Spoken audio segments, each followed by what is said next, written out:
Well, we love featuring artists you should know about on the show, and today we're heading to South Dakota to chat with singer-songwriter Kenny Feidler with Kenny Feidler and the Cowboy Killers. Kenny grew up in Baltimore, got a Chris LeDoux CD, and set his sights on rodeo.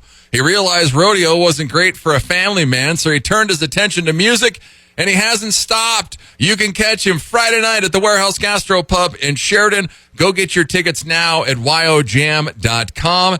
And we are stoked to have the one and only Kenny Feidler on the show. Kenny, thanks so much for coming on.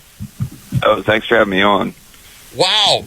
Growing up in Baltimore, who gave you a Chris LeDoux CD? They have a bunch of bull ridings and some rodeos back east. And a friend of mine gave me, he was named was Sam. He was kind of a guy I looked up to. And, he kind of he rode bulls, and he'd kind of been around a little bit. And, he gave me that CD, and it kind of gave me something to dig into. And, the Chris LeDoux was kind of like a major factor in, wanting to go ride bareback horses. And, not so much the music thing. It was just more the rodeo thing. He kind of laid out all the road maps, and all those songs. So, I kind of ate it up when I was in high school. It's incredible. Because then what? You went to college in Oklahoma? Yes, sir. Yep. For rodeo? Yeah. Yep. It was kind of a toss-up. This was before social media was really big, so I was kind of disconnected being on the East Coast from really where to go or what schools to go to, and it was kind of a toss-up between I was either going to go to Laramie or go to Oklahoma, and it just worked out that at the time I ended up going to Oklahoma and college rodeo down there, and it worked out great because just the people that I don't know how much I got out of school, but the people that it put in my life, and I met my wife down there. My wife's from South Dakota, so that's how we ended up here now. Okay, yeah, because that's what I was wondering. That was one of my questions. Why South Dakota? But there you go. You just answered it. Have you been to Chris LeDoux days? Yeah, I actually rode at that match a couple years. I've been I quit riding probably 6 years ago, but I think the last one that I rode at, was the one Cody Johnson was playing at. Oh, wow. So it was, I remember because it was the year my son was born, and we were getting pretty close to him being due, and I had my wife there, and I remember that we didn't stay very long after the rodeo because it was I felt like we were kind of needing to get home. Yeah. So it was within a week or two of him being born was the last time I rode over there. But yeah, that's an awesome rodeo. Huh, that's crazy. Now you need to perform there. You could be the first one to ever ride and perform at Chris LeDoux days. I'm sure there might have been one or two other guys who've done it, but yeah, that'd be a great honor. I mean, just getting to go and be in that match was a big deal to me, and I'd love to get to play it sometime.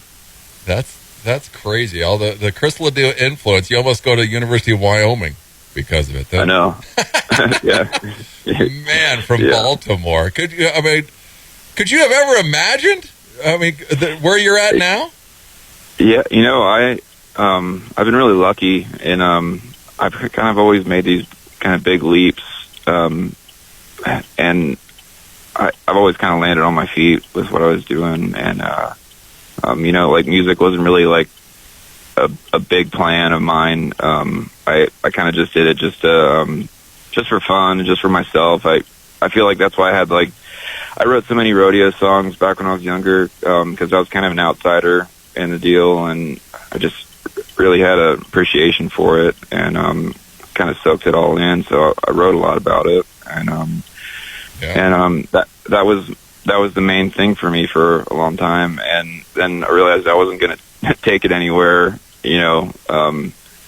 wasn't good enough to go to like the NFR or something like that, or do it for a real living. And then that started to kind of fall off, and kind of quit being such a big part of my life. My wife was like kind of pushed me to. She's like, you should really go try to focus all the effort into the music, and it just worked out. It made it so we could be home, and because at the time we had infants, and I was working full time, and yeah, it was just I just kind of like resolved myself. It was the end of I think it was end of 2019 going into 2020. I just kind of quit my job and was just going to do this full time. Wow. Go and check him out. Kenny Feidler. He's at kennyfeidler.com. It's Feidler. He's on Facebook, Instagram. Go to YouTube. Check out all of his stuff. His latest single, Cigarettes and Milk, you're going to hear it here soon, is also out now. And Friday night, you can see him at the Warehouse Gastropub in Sheridan. I love the old school recordings. Was this in Baltimore? Where was this in college? Where did you record these?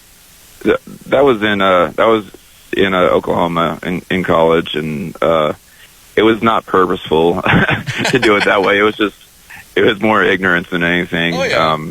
I was just people would ask me for CDs, and I would just record them at the house, and I'd record those songs, and not very well, and I was just learning to play the guitar, and at the time, but it was just enough to make a song out of, and then I'd go burn the CDs, and I'd go over to my school library and print out all the case labels and ship them out, and so they were it was very, very DIY, and we still are to a certain point now. I mean, we record in a studio now, but we're very hands-on and do a lot of stuff ourselves. I mean, you were doing it all until, pretty recently, right? Yeah. Up until last couple of years, just kind of shooting from the hip with it. But now, like my band is really great now. We have awesome players in our band and guys that really care about it. And our drummer Tom, he has a Cottonwood studio over here in Rapid City, so we record with him, and we still keep it in house, But we just have more knowledgeable people around me, I guess. Yeah, that's good. Well, and I was going to mention that because the band, watching prior videos of you, it seems like the band is like revolving, or it's always changing. Sure. What's happened? Did you go out looking for new guys? Did it just happen this way, or what? I think it's just like there's like a normal progression to bands when you kind of start out, and you're playing just with your buddies and whoever, and it's a smaller pool up here of guys to play with, and then as it becomes more and more of a job, it's not always ideal for everybody. Things that might seem like the dream job, all the travel and everything, it doesn't work out. And we've had plenty of guys in the band that have come from family ranches, and there's stuff at home waiting on them when they get there, and a lot of push and pull, So right now, we don't set out to have revolving members of bands. Like the guys in the band now are heavily invested, and they're in it as long as they want to be. Yeah. And so I think it's just kind of part of growing up, and just the natural progression of things. It's not you don't look for you look for people that play well, but also they're like my best friends, like next to my wife. Get along with, and they're dedicated, and just like you say. Yeah, we'll spend 16, 17 hours in a van one way. You have to be pretty tight with that crew of guys, and so they're very much like family. Yeah. Well, one of your newest additions, or the guy's playing guitar for you now, Casey Sheldon. He's a performer himself. He's from Idaho. How did you hook up with Casey? Casey filled in on bass with us. He can play pretty much everything, and we were out in Idaho, and our bass player got sick, and he filled in on a run, and afterwards I was like, man, that was like the most fun weekend we had at the time. Just personality wise, I was like, I loved it. get that guy in the band. But Casey had his own band and makes his own songs, and it just this summer we ended up wanting to change guitar players, and I kind of pulled a Hail Mary and asked Casey, like, hey, I don't want you to put your own stuff on, I don't want you to put it on the back burner. You still, open these shows and still do your thing too. But I'd love to have you part of the band. And he took the leap with me, and it's been great. He's very much a musical partner in this thing with me. Yeah, Casey actually dropped a song like a month ago called How Long that we'll play for you here too on the show. But go check out Kenny. You can check him out Friday night. Go to YOJam.com and get your tickets. They're $15 today. They're $20 if you wait until Friday. Kellen Smith is opening the show. You and Kellen did a song together, Wolf of the Desert Rose, which is just awesome. How long have you guys been friends? We've been friends a couple years. We're pretty close now. It's neat. Like Kellen's one of my favorite songwriters, and he's getting out and playing a lot more these days than he used to. But he's very, very much undiscovered by the rest of the world for as great of a singer-songwriter that he is. And so we tried to have Kellen, whenever he can get off the ranch, he's very busy at home, but whenever he can find the time, he jumps in the van with us because we're only 2 hours away from each other. Yeah. And he'll go down south and play Texas or Oklahoma or wherever it's handy, schedule wise. He'll jump in and take it on the road with us. Yeah, and you can see both of them Friday night. See, you don't just get Kenny, you get Kellen as well. So it's going to be a great show. I've heard great stuff about your show. What are you doing, Kenny? Because I saw the interview. You said, well, I'm sweating when I get off stage. This is a country show, but I'm still working out. What's going on during the live show? It's just a very, it's fairly high energy show. I've just always been a fan of bands that kind of pour it out there. And, I don't dance around or jump around a whole lot, but my band is working hard when we're doing a show, and try to like leave everything out there on stage. And it feels physically demanding. Might not move around a whole lot, but I feel like we definitely get down to work when we start playing. And I try to just really pour it out for our live show, Yeah, you can see them pour it all out Friday night, Warehouse Gastropub. Go and get your tickets, YOJam.com. What's your cowboy hat? What are you wearing, Kenny? I wear an American. Is that what the brand is? Yep. Okay. American cowboy hat. You got to. We're gonna have to go get one. Maybe that's why you stay so skinny, because you're working so hard on stage. American Hat Company out of Bowie, Texas. Okay. So, but yeah, and also Kellen's going to be playing full band as well, and his backing band also exists on their own. The Nate Champion. Yeah, Nate Champion Band is Kellen's backing band. Yeah. And so it very much feels like a family affair when our bands get together, because we're so close and good friends. And it's a good feeling. I really love doing shows with Kellen and Nate Champion Band, and it always makes for a great show. Yeah, and that's cool. You know everybody, and it's family atmosphere, and you can have a good time and for sure and be relaxed. That's nice. Well, Cigarettes and Milk is your current single. Bloodshot, the album, came out like a year ago or so. You're heading back into the studio. Is it just singles now? What's the plan? I just have a single that I'm working on right now. My father-in-law passed away in a horse wreck a couple weeks ago, and this is something I wrote for him, so that's going to be the next song.